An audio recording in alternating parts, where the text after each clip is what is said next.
How's it going, guys? My name is Zach with the Movie Castle, and today we're going to be taking a look at Phantom Road number 5. This is written by Jeff Lemire with art by Gabriel H. Walta and put out by Image Comics. And overall, this is a really fun book. It's one of those books that, you can tell when you see it on the shelves in just your initial gut reaction.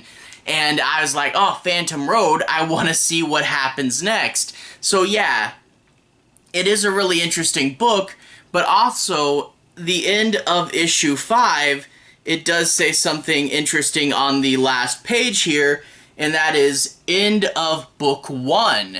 So when it says end of book 1, I'm betting that means end of the first plot arc, and if you guys read this via trade paperbacks, this is probably the end of the first trade paperback. So, yeah, 5, not a full 6, but not one of those 4-issue things either.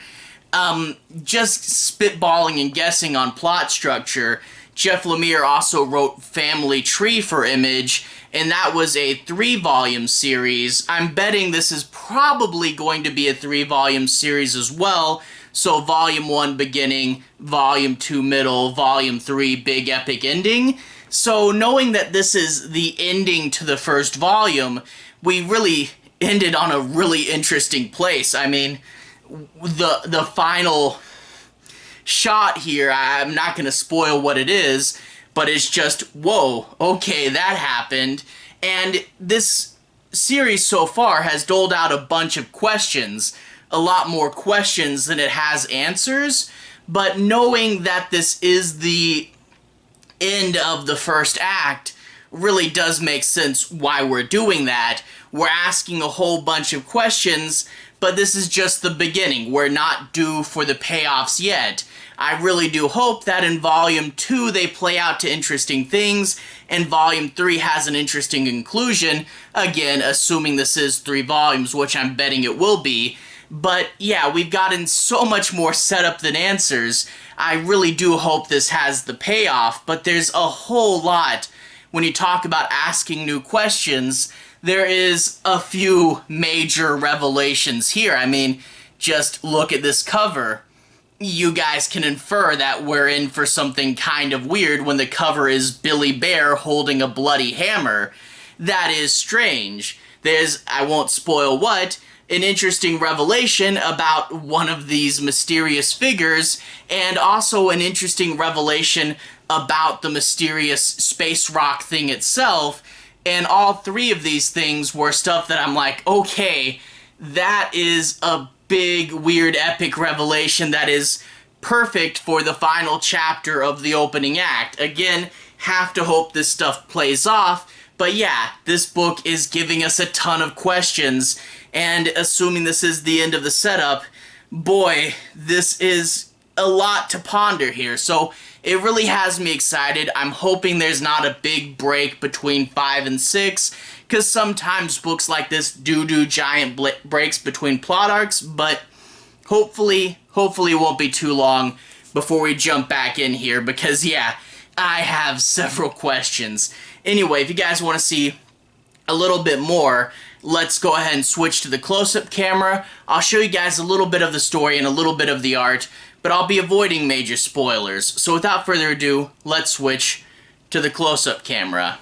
Alright, here we are inside the castle taking a closer look at Phantom Road number 5. And I will have to say, out of all these minimalistic Phantom Road covers, we've gotten some interesting designs, but I have to say, this is probably one of the most striking. The bloody hammer, I mean, that gets your attention right away. But then you notice the hand who's holding it. A furry hand? And if we've read the book, is that Billy Bear? But they surely couldn't do that, right? Anyway, we open up to the credits. Phantom Road, written by Jeff Lemire, and art and cover by Gabriel H. Walta. Now, I won't be doing any major spoilers, but let's go ahead and look a little bit at the book. I'll steer clear of the end and I'll try to avoid spoiling the bigger revelations, but let's take a little bit of a look at the story and the artwork. Now, if you guys know, the first pages of Phantom Road are always a flash forward, so we get a sort of tease as to what's coming in the comic, and boy is this one a doozy. We get to see some of the mysterious Phantom Road creatures, and then we go forward to this guy with a hammer, and then there's someone in the distance. And it's the real-life Billy Bear. That is super weird. You know, I said this comic is constantly giving us more and more questions. This is the last volume of the first book. There will be more to this story, but if you guys are buying the trades, this will be the last one, and that's sort of the end of the plot arc. And to just, at the very end of the plot arc, introduce that, hey, Billy Bear himself is an actual entity, that's pretty weird. I do kind of wonder if this is a mascot in a suit, or if this is an actual, like, creature or something. I don't know. But anyway, we get the the title, Chapter 5, Jackknife, and we jump into the FBI girl, and we get to see that there's been a history of these highway killings, and the picture definitely ties it in to what's going on, and we get to see 91, 93, 4, and 6. So, yeah, these are all in the 90s, which, if this is, assuming this book takes place in the present, that would have probably been when she was younger, right? Because remember, the flashback sequences with her, we do get something interesting where she has to call and check in with her boss, because, you know, apparently she's free to go now, but she doesn't tell the boss everything, but just that she was looking up leads, and, oh, I'm sorry, my phone was out of power, that's why I didn't call you back. So it is strange that even though they have a casual demeanor amongst themselves, that, yeah, she doesn't 100% trust her boss, she can't get in touch with her friend Pike, what's going on, and there is someone else in the office with her boss. And who it is an interesting reveal, but I don't think I'll spoil it for you. I want you guys to experience that when you read the comic. But we do finally get a flashback with Dom here, and we get him and his kid working on a car. Overall, this should be a nice, fun memory, but something slips inside and the car starts to move, and we get this thing cut off with him looking scared and the kid crying out, which, yeah, we knew that something terrible had happened in his past. Now, that being said, it looked like it was probably the kid's legs, so I'm wondering if his kid's not dead, but instead is in, like, a wheelchair or something. That would still be a hard thing to live with if, you know, every day you saw your kid in a wheelchair and you felt like it was your fault. And yeah, no, that's pretty hard. I'm wondering, you know, they'll probably have to talk about this and we'll probably get more of an insight into what's going on. But yeah, that is a hint at a dark backstory, and I'm kind of, you know, wanting to hear him talk about it just to kind of put the past in, you know, concrete and stuff. But anyway, he does wake up and he hears the lady calling from the back of the truck.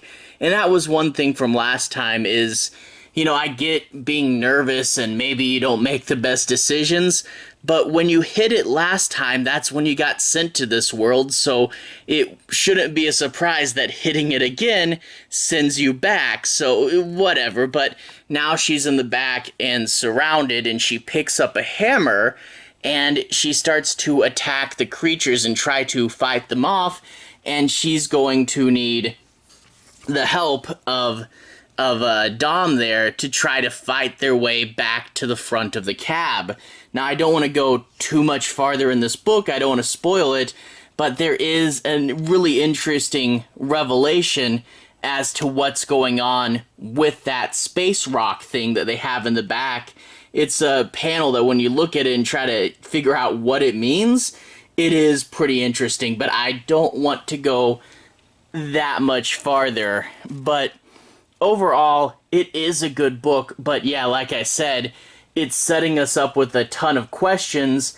I have a feeling this is issue 5 and this is the end of volume 1. I kind of think, and this is Image, this will probably be like Jeff Lemire's comic Family Tree, which was written out to be 3 volumes. So beginning, middle, and end, this is the final issue of volume 1. I bet we have 2 more, and so volume 2 will probably be a bunch of getting the answers and figuring stuff out, and then 3 will be the big epic revelation end, or at least I'm thinking so, just guessing here. So far we do have a bunch more questions than answers, but I really am hoping that we'll start to get the payoffs coming up next issue. I really hope we don't have a huge wait. Sometimes there is waits between plot arcs. I hope it's not too long, because this is a book that I find myself really liking and really wanting to know what's next, so I'm hoping we don't have a huge wait on our hands. Anyway, have a good day. I'll see you guys again very, very soon. Jeff Lemire playlist on the bottom. If you want to find the other issues in this series, you can find them there. My reviews for them, rather. Anyway, have a good day. I'll see you guys again very, very soon. Jeff Lemire playlist on the bottom. Have a good day now.